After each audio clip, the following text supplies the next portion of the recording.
Bonjour. Alors aujourd'hui on va reprendre les bonnes vieilles habitudes, on va faire des chroniques sur des mangas et je voulais vous parler aujourd'hui de L'île errante de Kenji Tsuruta. L'île errante grand format de chez Akiun, décidément toujours les mêmes. L'île errante c'est vraiment un coup de cœur qui est arrivé il y a quelques temps déjà.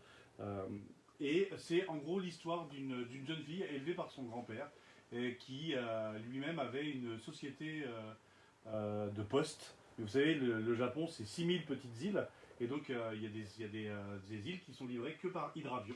Et donc le grand-père de...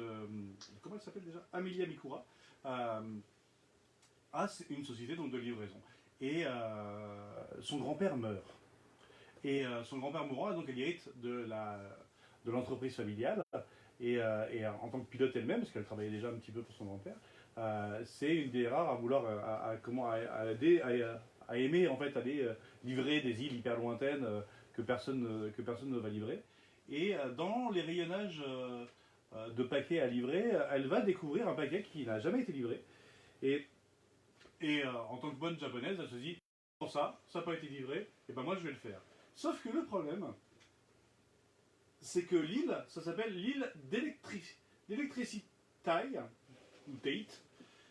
L'Electricity Tate, cette île n'existe pas, enfin elle n'existe sur aucune carte. Et visiblement, ça fait partie de ces espèces de mythes urbains, un peu comme le triangle des Bermudes.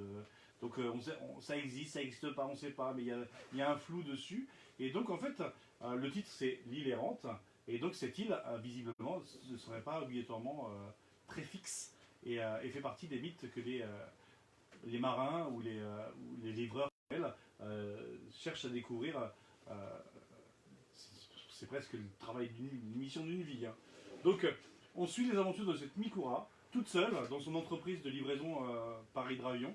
Et c'est vraiment, vraiment sympa. Graphiquement, on est sur autre chose. Vous voyez, c'est un graphique plus assuré, plus dessiné, je veux dire. Avec une vraie... avec du détail, du décor. On est loin des shonen fait rapide où il n'y a pas de décor derrière ou juste trois traits. Là, il y a vraiment un foisonnement de décors derrière. On pourrait presque visualiser l'endroit où c'est. Ça pourrait presque être un film. Donc on est très très loin d'un simple storyboard. C'est vrai, il y a vraiment beaucoup de dessins avec une charte graphique particulière. On suit cette Amélia qui, effectivement, se balade un peu à poil tout le temps, en maillot de bain quasiment la moitié de la journée. On part du principe qu'elle doit elle doit habiter dans une partie du Japon où il fait très chaud, parce que le Japon il fait vite très chaud quand c'est l'été. Et donc on suit, donc c'est aux éditions Kiun. Et donc suivez les aventures de cette petite pilote d'hydravion. C'est vraiment, vraiment, vraiment sympa. Avec Xavier, ça avait été un de nos coups de cœur. Je me permets d'intervenir. C'est aussi un de mes gros coups de cœur. Alors, j'allais le dire. Ah, pardon. J'allais le dire.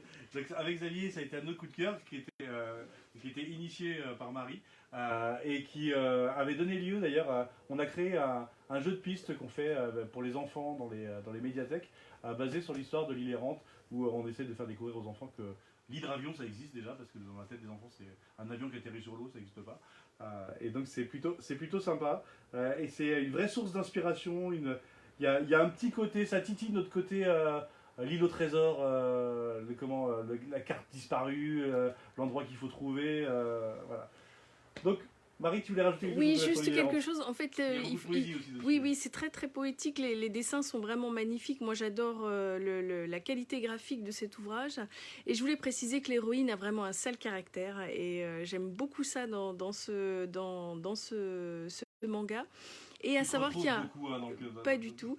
Et il y a un petit côté fantastique puisque cette île est mystérieuse, elle se déplace et bon, sans vouloir spoiler... bien, voilà. Donc il y a un petit côté mystère voilà, un petit peu fantastique que je trouve très très très bien dans ce manga. C'est en 2 tomes? C'est en 2 tomes. Voilà. C'est en 2 tomes, sorti en 2011 le premier, je crois. Non. Oh non, non. En 2011 au Japon, mais pas en France. Non, non, en 2017. France, oui. En 2017, donc le deuxième aussi est déjà dispo. Et l'auteur avait fait aussi Souvenir des Manon, et qui est vraiment très très bien aussi, un peu plus poétique peut-être même. Mais en tout cas, l'île errante, ça va titiller votre enfance, et c'est vraiment pas un ouvrage pour adultes, hein, c'est un seinen, vraiment. Voilà. Bonne lecture et bonne fête de Pâques pour les fêtes de Pâques. Moi, je vais retourner pêcher dans Animal Crossing parce que aujourd'hui, c'est jour de pêche. Il y a un concours de pêche sur Animal Crossing et on gagne plein de clochettes. Donc d'ailleurs, si vous jouez à Animal Crossing vous aussi, n'hésitez pas en ami sur ma console de jeu. J'ai tellement d'amis maintenant sur la Switch qu'il n'y a aucun moment de la journée où il n'y a personne. Voilà, à très bientôt, bien à vous.